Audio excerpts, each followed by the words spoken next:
Oke teman-teman guru penggerak, kali ini saya akan menyampaikan dalam bentuk video tentang peta konsep or mind mapping dari nilai dan peran guru penggerak.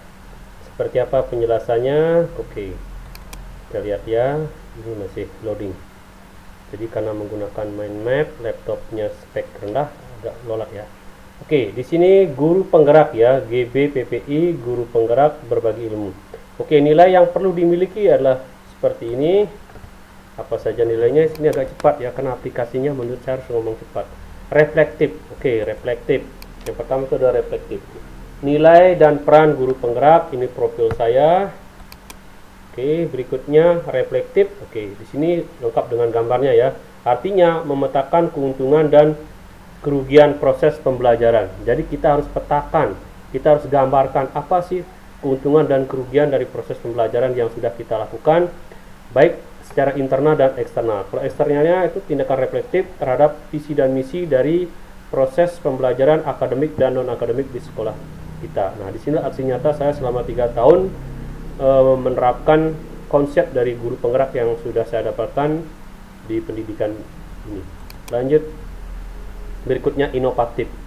Inovatif artinya selalu beradaptasi terhadap kebaruan. Jadi guru tidak boleh takut dengan kebaruan dalam pembuatan metode atau media pembelajaran dalam knowledge transfer, aktif merancang dan menjalankan program-program brilian secara kolaboratif lintas mapel. Nah, itulah yang disebut dengan inovatif. Jadi dalam aplikasinya saya bersama teman-teman guru penggerak melakukan hal itu selama 3 tahun. Yang berikutnya adalah kolaboratif.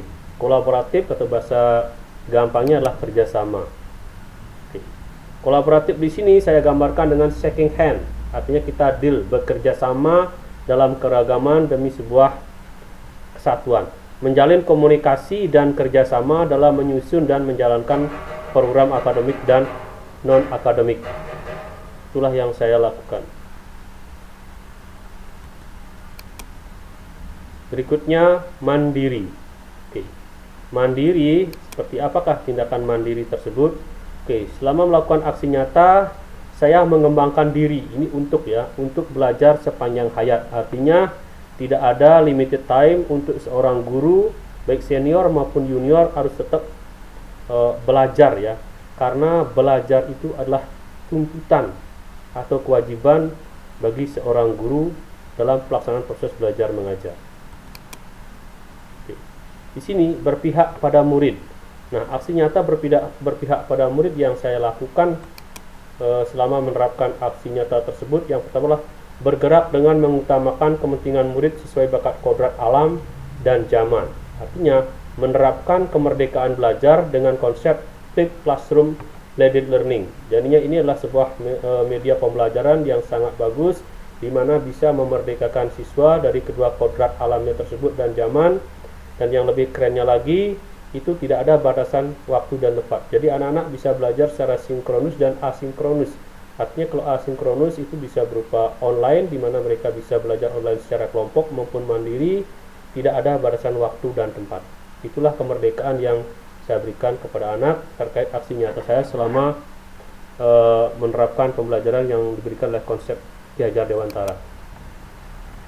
Berikutnya tadi nilai, sekarang ada kompetensi dan peran guru penggerak. Apa sih peran guru penggerak dalam melakukan pergerakan perubahan pembelajaran? Yang pertama adalah mengembangkan diri dan orang lain. Ini tugasnya sangat berat, karena selain mengembangkan diri, kita juga harus mengembangkan orang lain. Mengembangkan orang lain itu harus dengan humanistik dan holistik, secara menyeluruh dan bermanusiawi gitu ya. Aktif membelajarkan diri lewat beragam workshop online dan offline. Nah, ini yang perlu kita lakukan, karena dari workshop itu kita akan mendapatkan ilmu yang luar biasa. Ini yang terkait dengan kompetensi guru dari beragam sumber media.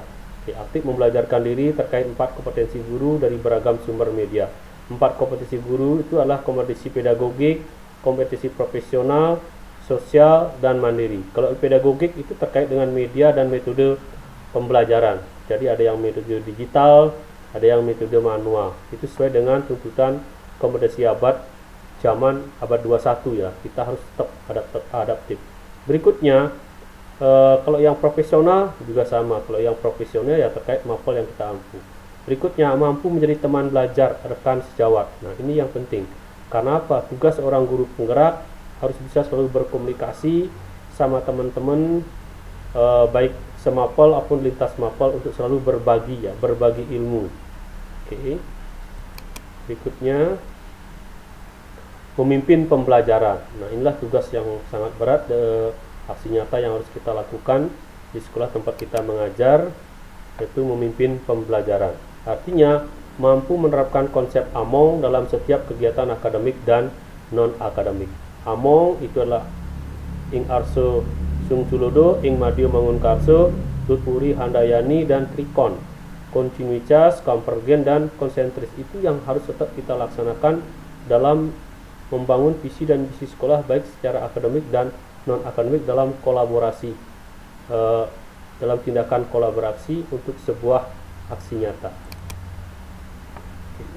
Berikutnya, memimpin pengembangan sekolah. Nah, inilah di sini peran seorang guru penggerak yang benar-benar harus aplikatif terkait ilmu yang mereka sudah dapatkan selama pendidikan. Jadi saya di sini akan memberikan beragam metode atau konsep brilian bagaimana caranya memajukan sebuah sekolah baik akademik dan non-akademik. Yang pertama, membuat program-program unggulan baik akademik dan non-akademik. Ya, kalau yang program akademik, lomba debat bahasa Inggris tingkat SMP, SMA Kabupaten Tabanan. Ini yang kita lakukan di sekolah. Kenapa harus debat bahasa Inggris? Karena dengan debat bahasa Inggris itu akan mengacu kepada profil Pancasila yang bernalar kritis, ya, yang bernalar kritis, kreatif, itu yang kita perlukan. Terus yang berikutnya, lomba debat bahasa Bali tingkat SMP SMA Kabupaten Tabanan. Ini kita lakukan di sekolah. Karena apa? Karena kita harus linear dengan programnya Pak Gubernur kita, bahwa adat, seni, dan budaya Bali harus kita tetap lestarikan. Sebagai konsep dari Trikon, itu artinya konsentris. Kita boleh berkebinekaan global, namun kita harus tetap menjaga kebinekaan lokal. Non-akademik itu memaksimalkan kegiatan ekstra sesuai minat dan bakat siswa. Jadi apapun minat siswa terkait ekstra, kita tidak boleh lewatkan satupun. Nah, tentunya di sini ada komunikasi dengan komite, karena anggaran BOS mungkin belum bisa sampai di sana. Itu yang saya lakukan, ya, karena untuk menjembatani kegiatan ini diperlukan biaya yang tinggi. Pengalaman saya menjadi pengurus komite, ya. Mengadakan basar aksi nyata entrepreneurship. Nah, ini kegiatan basar yang luar biasa yang saya lakukan di sekolah, karena ini bentuk reuni, ya, reuni akbar, di mana di sana bisa mendapatkan ide kritis tentang bagaimana kita membangun sekolah dari para alumni, dan di sana juga kita membelajarkan anak untuk belajar menjadi seorang wirausaha. Yang terakhir, membuat school radio. Itu tujuannya inilah untuk melatih public speaking atau literasi digital, ya. Nah, school radio di sini itu benar-benar luar biasa yang bisa kita lakukan di sini, karena anak-anak bisa berpublic speaking, bisa berbicara menggunakan bahasa Indonesia, bahasa Inggris, dan bahasa Bali. Mereka membicarakan hal-hal terutama tentang kurikulum, tentang materi atau mapel pelajaran mereka. Di sini kita bisa mengundang guest DJ-nya, ya, baik dari SMP, SMA, SMK di lintas Kabupaten Tabanan. Bahkan kita bisa mengundang guru, bahkan kepala Diknas dan bupati kita bisa undang untuk join siaran. Ini yang luar biasa, ya, yang kita lakukan di sekolah. Oke, lanjut. Berikutnya, nah ini, memimpin manajemen sekolah. Memimpin manajemen sekolah saya lakukan, dan teman-teman guru penggerak di sini saya dilakukan dengan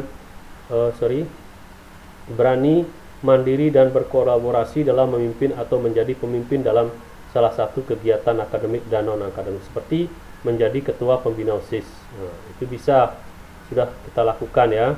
Menjadi kepala perpustakaan. Nah, ini yang perlu, yang sangat berarti menunjang tentang perjalanan sekolah, karena kita perlu buku-buku yang manual ataupun buku-buku digital di perpustakaan. Berikutnya, menjadi kepala program keunggulan. Kebetulan sekolah kita adalah sekolah SMK, itu bisa menjadi kaprog, ya. Itu masih menjadi pemimpin manajemen. Kebetulan karena belum saya bisa menjadi kepala sekolah, jadi belum bisa berbicara banyak bagaimana tentang menjadi seorang pemimpin manajemen yang lebih detail. Oke. Berikutnya, konsep pembelajaran di Indonesia tetap mengacu pada konsep filosofi Ki Hajar Dewantara, yang seorang bapak pendidikan, di mana konsep beliau itu yang sangat luar biasa. Ada 3 konsepnya. Yang pertama adalah ing arso sung tulodo. Ing arso sung tulodo di sini mempunyai arti mampu menjadi inspirator bagi murid dan teman guru serta lingkungan. Kalau menjadi inspirator itu artinya menjadi teladan. Kita harus meneladani diri biar ditiru sama anak dan teman. Berikutnya ing madio mangun korso. Ing madio mangun karso di sini artinya kita harus selalu bisa menjadi kolaborator dalam segala posisi, baik sebagai guru, teman, dan orang tua, baik terhadap murid itu sendiri. Nah, itulah kolaborator ya. Terus yang terakhir itu tut uri handayani. Apa sih tut uri handayani itu? Kenapa harus dilakukan? Inilah konsep adiluhung ya. Bisa menjadi motivator atau motivasi pendorong, penyemangat ya, untuk selalu menjaga dan meningkatkan semangat belajar murid agar bisa mencapai keselamatan dan kenyamanan masa depan. Inilah konsep yang diajarkan oleh Ki Hajar Dewantara. Anak tuh harus selamat dan nyaman tentang masa depannya, sehingga kehidupan berbangsa dan bernegara juga menjadi sehat dan selamat. Berikutnya, konsep juga harus kita sesuaikan dengan kurikulum merdeka yang kita terapkan sekarang, di mana di kurikulum merdeka itu lebih menekankan pada profil pelajar Pancasila, yang di dalam Ki Hajar Dewantara ajaran itu sudah ada konsep di karakteristiknya, karakteristik budaya lokal. Oke, seperti apa sih profil pelajar Pancasila? Itu ada 6 ya. Yang pertama adalah beriman dan bertakwa kepada Tuhan Yang Maha Esa dan berakhlak mulia. Nah, implementasinya yang saya lakukan di sekolah selama saya menjadi guru penggerak dan belumnya juga adalah aksi nyata dalam konsep agama budaya dengan menerapkan ajaran Trihita Karana. Trihita Karana itu yang pertama manusia dengan Tuhan. Kita sudah lakukan setiap hari sembahyang, setiap hari-hari suci, baik Saraswati, hari suci Piodalan, dan ngayah juga di pura-pura lingkungan sekitar Tabanan. Baik yang Hindu, ya kalau yang Muslim itu kita kasih kemerdekaan untuk sembahyang setiap hari Jumat di mana masjid yang terdekat. Yang agama lain juga sama ya, tidak ada pemaksaan, semua merdeka dalam menjalankan kegiatan ketuhanan ya. Berikutnya kita akan berkebinekaan global. Apa sih arti berkebinekaan global bagi seorang profil pelajar Pancasila? Di sini, oke, masih loading ya. Mengajarkan kepada anak untuk selalu bisa menerima keragaman dan kebinekaan, baik skala lokal, nasional, dan global dengan tetap menjaga kearifan budaya lokal. Nah, itulah yang disebut dengan berkebinekaan global. Berikutnya itu gotong royong. Oke, profil yang ketiga ini adalah gotong royong. Apa sih makna gotong royong yang harus dilakukan oleh seorang anak? Gotong royong inilah ajaran adiluhung luar biasa dari budaya Indonesia. Oke, sampai di gotong royong. Yang berikutnya masih ada lagi ya, bernalar kritis, kreatif. Nah, di sana juga sudah dijelaskan. Karena ini aplikasinya terbatas, jadi tidak bisa menjelaskan secara detail. Dan saya mohon maaf ya, mungkin nanti saya pakai aplikasi yang lain biar lebih detail. Cuma ada lagi 3 kompetensi yang mestinya saya jelaskan secara maksimal ya. Oke, saya plus ya.